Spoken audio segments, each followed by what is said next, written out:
मैं डॉक्टर रमेश चंद मीणा, सहायक आचार्य चित्रकला, राजकीय कला महाविद्यालय कोटा। आज के इस व्याख्यान में आप सभी का हार्दिक स्वागत व अभिनंदन करता हूं। आज के हमारे व्याख्यान का जो अध्ययन विषय है वह है पूर्वी स्पेन की प्रागैतिहासिक काल की कला। इस अध्ययन विषय के माध्यम से हम प्रागैतिहासिक काल में पूर्वी स्पेन में पल्लवित हुई प्रागैतिहासिक काल की चित्रकला के विषय में गहन अध्ययन व अनुशीलन करेंगे। साथ ही पूर्वी स्पेन की प्रागैतिहासिक काल की जो कला है उस पर एक विहंगम दृष्टि डालने का सहज ही प्रयास करेंगे और जानेंगे कि पूर्वी स्पेन की जो प्रागैतिहासिक काल की जो कला है उसका समय क्या रहा, उसका स्थान कहाँ है और साथ ही उसके प्रमुख कला केंद्र कौन कौन से हैं और उनके प्रमुख जो कला केंद्र है उनमें प्राप्त जो चित्रकला है उसकी क्या क्या महत्वपूर्ण विशेषताएं रही। तो जो पूर्वी स्पेन की जो प्रागैतिहासिक काल की कला है वह मेडिटेरेनियन समुद्र के किनारे अनेक स्थानों पर विस्तृत रही और पुष्पित और पल्लवित होती रही। इस कला के सर्वाधिक उदाहरण पूर्वी स्पेन में हैं, जिनका प्रारंभ लगभग 6000 वर्ष ईसा पूर्व के आसपास का समय में इन चित्रों का प्रारंभ हुआ। ये जो पूर्वी स्पेन के शिलाचित्र हैं वो समुद्र के किनारे के पास पर्वतीय क्षेत्र में प्राप्त हुए।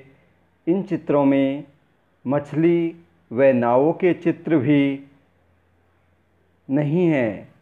संभवतः नवीन जो आखेटक जाति है उसके आगमन से इस क्षेत्र के मूल निवासी जो रहे हैं उन्होंने पर्वतों की शरण ली, जिससे इन शिलाश्रयों की कला का उद्भव व विकास हुआ। इन शिलाश्रयों में इन जो पूर्वी स्पेन के इस आखेटक जाति ने जो चित्र सृजित किए उनमें उन आखेटक जाति की जो मूल भावनाएं हैं, उनके दैनिक जीवन के क्रियाकलाप हैं, वो द्रष्टव्य होते हैं। इन चित्रों का जो समय रहा उसके बारे में विद्वान एक मत नहीं है, अनेक अलग अलग राय हैं। कुछ विद्वान जो पूर्वी स्पेन की प्रागैतिहासिक काल की जो कला है उसे फ्रांको कांटाब्रियन क्षेत्र से संबंधित मानते हैं। आपने पूर्व में फ्रांको कांटाब्रियन क्षेत्र से संबंधित उत्तरी स्पेन व दक्षिणी पश्चिमी फ्रांस की कला का अध्ययन किया, तो उसी तरह कुछ विद्वान इसे पूर्व की जो कला आपने उत्तरी स्पेन व दक्षिणी पश्चिमी फ्रांस की कला का अध्ययन किया उसी तरह फ्रांको कांटाब्रियन से संबंधित मानते हैं। किंतु स्पेनिश विद्वान इस राय से सहमत नहीं हैं और वो पूर्वी स्पेन की जो कला है प्रागैतिहासिक काल की कला उसको नवपाषाण काल की कला कहते हैं और इस कला को कुछ विद्वान मध्य पाषाण काल की कला भी कहते हैं। इससे हम सामान्यतः समझते हैं कि विद्वान इस जो पूर्वी स्पेन की प्रागैतिहासिक काल की जो कला है उसके बारे में समय के बारे में मतभेद रखते हैं, किंतु हम सारतः यह समझ सकते हैं कि यह कला जो विशेषताओं को लेकर के पल्लवित और जो विशेषताएं इस काल की कला में परिलक्षित होती हैं उनके आधार पर यह कला फ्रांको कांटाब्रियन कला के समकालीन नहीं कही जा सकती। यह कला सर्वाधिक नवपाषाण काल के अधिक निकट ठहरती है। अतः हम पूर्वी स्पेन की कला को सामान्यतः नवपाषाण काल में सृजित कला भी कह सकते हैं। इस तरह से हम अलग अलग निर्णयों पर पहुंचते हैं और सामान्यतः यह मान सकते हैं कि जो प्रागैतिहासिक काल में पूर्वी स्पेन की जो कला विकसित हुई वह मुख्यतः नवपाषाण काल में सृजित हुई और इस कला का विकास नवपाषाण काल में ही हुआ। प्रस्तुत जो चित्र है यह एक आखेट का दृश्य है जो स्पेन की जो नवपाषाण काल की शिलाचित्र और गुहा चित्र है वहाँ प्राप्त होता है और यह भित्ति चित्र नवपाषाण काल की कला का सुंदर उदाहरण प्रस्तुत करता है। प्रस्तुत चित्र में आप देख सकते हैं कि किस तरह से नर और नारी आकृति युग्म और युगल जो चित्र है नर और नारी आकृति सामूहिक रूप से शिकार द्वारा अपना जीवन निर्वहन करते हैं और वो शिकार के लिए किस तरह से तीर इत्यादि के द्वारा धनुष और बाणों के द्वारा शिकार करने का एक प्रयास कर रहे हैं। इसमें रेखाओं की प्रबल गति और शक्ति द्रष्टव्य है। यह कला एक जादुई आभास कराने में सक्षम है, साथ ही सहज व सरल रेखाओं के द्वारा न्यूनतम से न्यूनतम रेखाओं के द्वारा विषय की जो विषय वस्तु है उसको स्पष्ट परिलक्षित करने में पूर्णतः सफल सिद्ध होती है। इसका जो प्रस्तुतिकरण है, चित्रित करने का जो ढंग है, विषय को कहने का जो तरीका है वह वास्तव में प्रभाव उत्पादक है और सहज ही दर्शक को आकर्षित करने में सक्षम है और साथ ही दर्शक को विषय वस्तु से जोड़ने में सफल भी सिद्ध होता है। जो प्रागैतिहासिक काल की पूर्वी स्पेन की कला है उसके प्रमुख केंद्र जो हैं वो हैं केलापाटा, अल्पेरा, कुएवा विएजा, मिनाटेडा, मोरेला ला वेला, वाल टोटो, एल सिकनेस, केवास डिला, एरेना, तोरमोन, केवा रेमेजिया और किंगिल द ला रेमेजिया इत्यादि। पूर्वी स्पेन में 1903 ईस्वी में केलापाटा नामक स्थान पर प्रागैतिहासिक काल से संबंधित अनेक चित्र देखने को मिले। इसके बाद सन 1910 ईस्वी में अल्पेरा व कुएवा विएजा, 1914 में मिनाटेडा और 1917 ईस्वी में मोरेला ला वेला, वालटेटा, एल सिकनेस, केवास डीला, एरेना, तोरमोन, साथ ही 1930 ईस्वी में केवा रेमेजिया व किंगिल द ला रेमेजिया आदि स्थानों पर प्रागैतिहासिक काल के पूर्वी स्पेन से संबंधित चित्रित केंद्रों का पता लगता है और उनकी खोज होती है।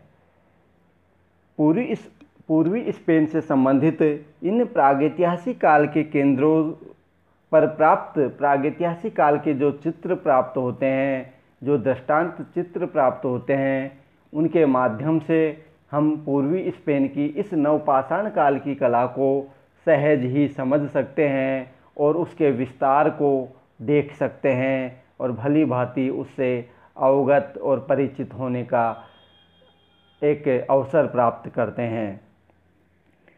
पूर्वी स्पेन का प्रमुख और प्रसिद्ध जो कला मंडल है वह कोगुल नाम से विख्यात है, या यूं कह सकते हैं कि कोगुल नामक जो कला मंडप है वो पूर्वी स्पेन का सर्वाधिक प्रसिद्ध कला मंडल है जो कैटालोनिया में लेरिडा के निकट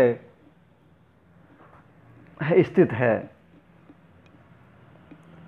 इस प्रसिद्ध कला मंडप कोगुल में मानव आकृतियों का चित्रण है जो कि युगल रूप में अर्थात नर और नारी आकृति साथ साथ कार्यरत चित्रित की गई हैं। एलकेरा फेलिया नामक स्थान पर नर और नारी आकृति एक साथ शिकार जैसी महत्वपूर्ण घटना में रत चित्रित किए गए हैं। एल्के राफेलिया में जो स्त्री और पुरुष आकृति हैं वो एक साथ शिकार की क्रिया में पूरी तरह से मग्न, उसके क्रियाकलापों से संबंधित चित्रित करते दिखाए गए हैं। पूर्वी स्पेन से संबंधित एक अन्य प्रसिद्ध कला केंद्र अड्यूरा नामक स्थान पर नर नारी जो युगल है वह धार्मिक नृत्य में लीन उत्कीर्ण किया गया है। इस स्थान पर जो अड्यूरा नामक स्थान पर धार्मिक नृत्य में निमग्न नर और नारी का जो युगल चित्र चित्रित किया गया वह मुख्यतः यातुक क्रियाओं से संबंधित या अनुष्ठान परक चित्र रहा, जो इस काल की कला की एक महत्वपूर्ण धार्मिक और अनुष्ठान परक चित्रों का उदाहरण सिद्ध होता है। पूर्वी स्पेन की जो कला है उसकी शैली मुख्यतः स्वतंत्र शैली को लेकर के पूर्वी स्पेन की नवपाषाण काल की यह कला मुख्यतः विकसित और पल्लवित हुई। शैली के आधार पर जो पूर्वी स्पेन है उसकी मानव आकृतियों को मुख्यतः 4 भागों में विभाजित किया जाता है। पहला भाग है अल्पेरा, दूसरा है सेस्टोसोमेटिक, तीसरा है पेचिपोड्स और चौथा है नेमाटोमोर्फस। इन 4 भागों में पूर्वी स्पेन की जो मानवाकृति चित्रण है उसकी शैली को विभाजित किया जाता है। वो है पहली अल्पेरा, दूसरी सेस्टोसोमेटिक, तीसरी पेचिपोड्स और चौथी नेमाटोमोर्फस। अब इनके बारे में हम समझने का एक प्रयास करेंगे। जो अल्पेरा जो शैली है मानवाकृति की चित्रण की, इस शैली में जो मानवाकृति चित्रित की गई वो स्वाभाविक ढंग से चित्रित की गई, साथ में उनका अनुपात और जो प्रमाण है वह भी उपयुक्त है। दूसरी जो शैली है सेस्टोसोमेटिक, उसमें जो मानव आकृति चित्रित की गई, इसमें मानव आकृति का जो शरीर है वो थोड़ा लंबा बनाया गया। मानव आकृति का सिर है वह इस शैली में गोल चित्रित किया गया और मानव आकृति को त्रिकोणाकार वक्ष स्थल से युक्त बनाया गया। साथ ही जिस तरह से शरीर लंबा चित्रित किया गया उसके अनुसार लंबे पैर हैं वह स्थूल पैर हैं। लंबे व स्थूल पैरों से युक्त, स्थूल यानी मोटे पैरों से युक्त मानव आकृति को चित्रित किया गया। तीसरी जो मानव आकृति चित्रण की जो शैली रही वो पेचिपोडस रही। इस शैली में मानव आकृति को चित्रित करते समय मानव आकृति का जो शरीर है, संपूर्ण धड़ है, उसको छोटा बनाया गया। पार्श्व मुद्रा में सिर को चित्रित किया गया। छोटा व पतला जो धड़ है वह बनाया गया। साथ ही पैर अत्यधिक मोटे बनाए गए। इस तरह की मानव आकृति जो पेचिपोडस जो मानव आकृति चित्रण की शैली रही, इसमें संभवतः कमर से पैरों तक कोई वस्त्र भी मानव आकृति को धारण किए हुए बनाया गया या चित्रित किया गया और दर्शाया गया। चौथी शैली पर हम आते हैं नेमाटोमोर्फस। इस शैली में चित्रित मानव आकृति प्राय रेखा मात्र है। सामान्यतः इसे यूँ समझ सकते हैं कि आड़ी और तिरछी रेखाओं के सहारे ही इस शैली में मानव आकृति को चित्रित किया गया और स्पष्ट दर्शाया गया। इस शैली में चित्रित मानव आकृति का जो संपूर्ण शरीर है प्राय कुछ आड़ी तिरछी रेखाओं से चित्रित किया गया है। रंग प्राय गेरू रंग का प्रयोग इस शैली के चित्रों में मुख्यतः होता है। कहीं काला व सफ़ेद रंग मिलता है।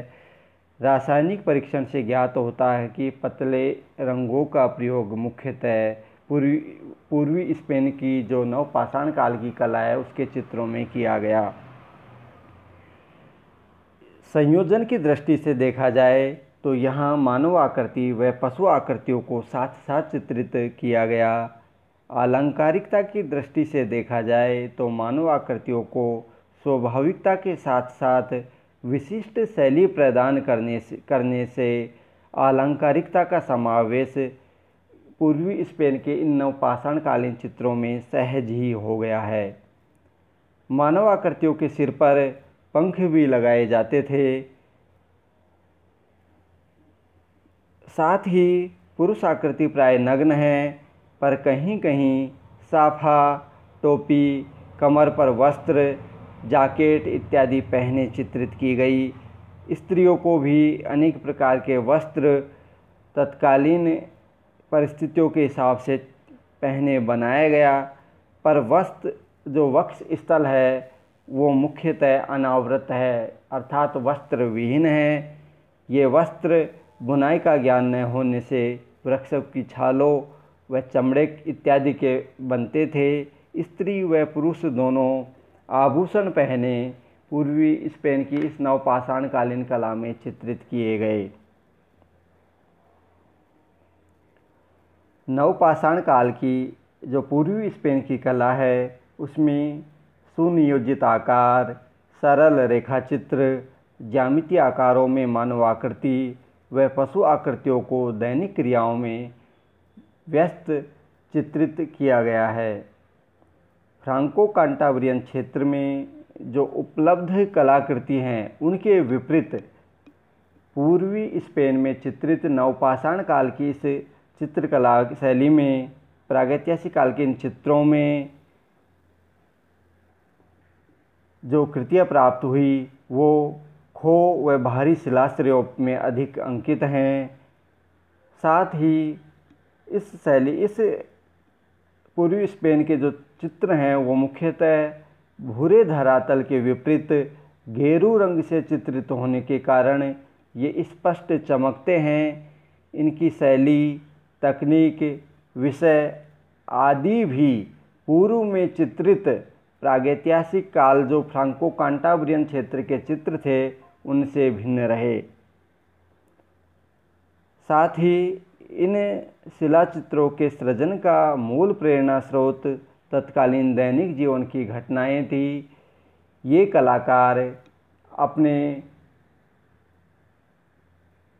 जो दैनिक जीवन की स्मृतियाँ थी उनको अमर और स्थायी बनाने का प्रयास कर रहे थे। इन चित्रों के माध्यम से यहाँ चित्रित पशु उष्ण व शीतल जलवायु में रहने के वाले तथा बाहरी शिलाश्रयों में अंकित हैं।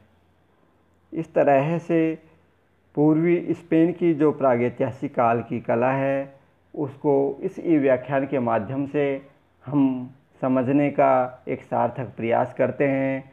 आशा ही नहीं पूर्ण विश्वास है कि आप सभी इस व्याख्यान का अध्ययन व अनुशीलन कर आप अपने प्रागैतिहासिक काल में चित्रित पूर्वी स्पेन की कला से संबंधित अपने ज्ञान में श्रेय वृद्धि करने में सफल रहोगे। हम आपसे विदा लेते हैं। शीघ्र ही प्रागैतिहासिक काल के चित्रों की विशेषताओं को लेकर अगले व्याख्यान में फिर आप सभी से मुलाकात करेंगे।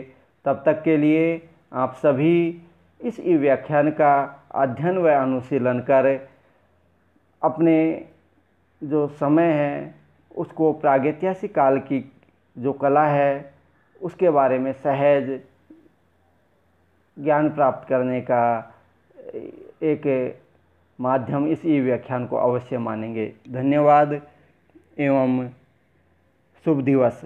धन्यवाद।